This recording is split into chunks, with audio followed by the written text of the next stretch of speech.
আমাদের আজকের ভিতরে যদি দাবি দেওয়া না নতুন নেতাকর্মীরা আমাদেরকে নির্দেশনা দেবেন। এছাড়াও আমাদের একটি দাবি আছে, সেটি আমাদের একটি কর্মসূচি আছে, সেটি হলো আমরণ অনশন। মাদ্রাসা বোর্ডের শিক্ষা পরিচালক যারা আছে, উপদেষ্টা যারা আছে এবং শিক্ষা উপদেষ্টা যারা ছিল তারা বলছে, কিন্তু এই পর্যন্ত এখন পর্যন্ত আশ্বাস দেয় নাই। বলছে আজকে আমাদের লং মার্চ যমুনায় যাওয়ার কথা ছিল। এখানে ইতিমধ্যে পথে আমাদের পুলিশে বাধা বিঘ্ন দেওয়ার পরে এক পর্যায়ে মন্ত্রণালয়ের সাথে কথা হয়, সেখানে আমাদের প্রতিনিধি দল গেছে। এখন পর্যন্ত শুরু আসছে কি না আসে নাই সেটা আমাদের এখন পর্যন্ত, আমাদের যে প্রতিনিধি দল আসছে সেটা এখন পর্যন্ত আমাদের কিছু বলে নাই। তবে আমাদের আশা আমাদের দাবিগুলো ন্যায্য, সে দাবিগুলো আমাদের ইনশাল্লাহ আমাদের মনের মতো হবে। নাহলে আমরা এক দাবি আমরা এই পথে যে রাস্তা অবরোধ করে আসি, এই অবরোধ অবস্থায় থাকবো।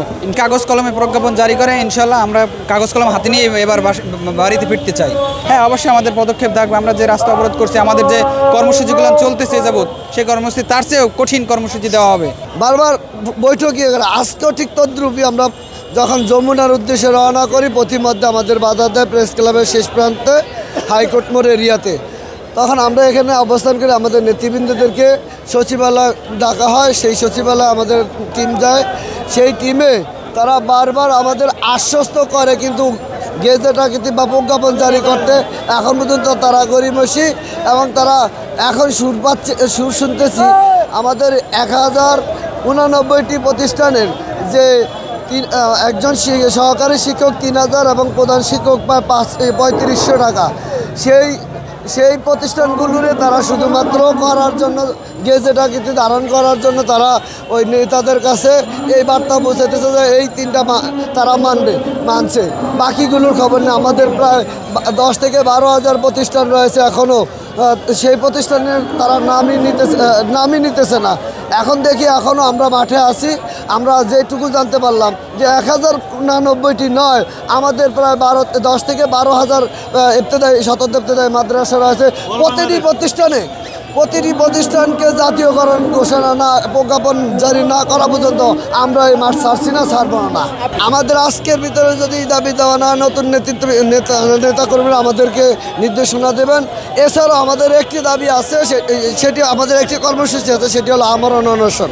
সেটা আমরা সর্বশেষে করবো, যতক্ষণ পর্যন্ত আমাদের দাবি দেওয়া না মানবে ততদিন আরও কয়েকদিন আমরা অপেক্ষা করছি। এরপরে যদি না মানে আমরা আমরণ অনশনে যাব। এখনও কথা সুনির্দিষ্ট বার্তা না হওয়া পর্যন্ত আমরা চুল পরিমাণ মাঠ ছাড়ব না। সুনির্দিষ্ট বার্তা প্রজ্ঞাপন জারি না হওয়া পর্যন্ত আমরা এই রাজপথ ছাড়ব না। আমরা রাজপথ তখনই ছাড়ব 1090টা সহ বাকি অনুদানভুক্ত প্রতিষ্ঠানের সরাসরি প্রজ্ঞাপন নিয়ে তারপর রাজপথ ছাড়ব। তার আগে আমরা এই রাজপথ ছাড়ব না। আমরা যমুনা যাওয়ার উদ্দেশ্যে আমরা এই রাজপথে আছি, এখনও আছি। যদি তারা আমাদের সহজ সরলভাবে আমাদের দাবি মানিয়ে নেয়, তাহলে আমরা শান্তি শৃঙ্খলাভাবে আমরা আমাদের প্রতিষ্ঠানে ফিরিয়ে যেতে চাই। আর যদি আমাদের সহজ সরলভাবে আমাদের ফাইলে স্বাক্ষর না হয়, 1090টাকে গেজেট প্রকাশ করা না হয় এবং বাকি অনুদানবিহীন যে প্রতিষ্ঠানগুলোকে প্রজ্ঞাপন জারি না হয়, তাহলে আমরা রাজপথ যাব না। আমরা যমুনার মুখে যে উদ্দেশ্যে যেভাবে আমরা পদচারণা করছি, সেই নিয়েতে সেই উদ্দেশ্যে আমরা অনড় এবং অটল আছি।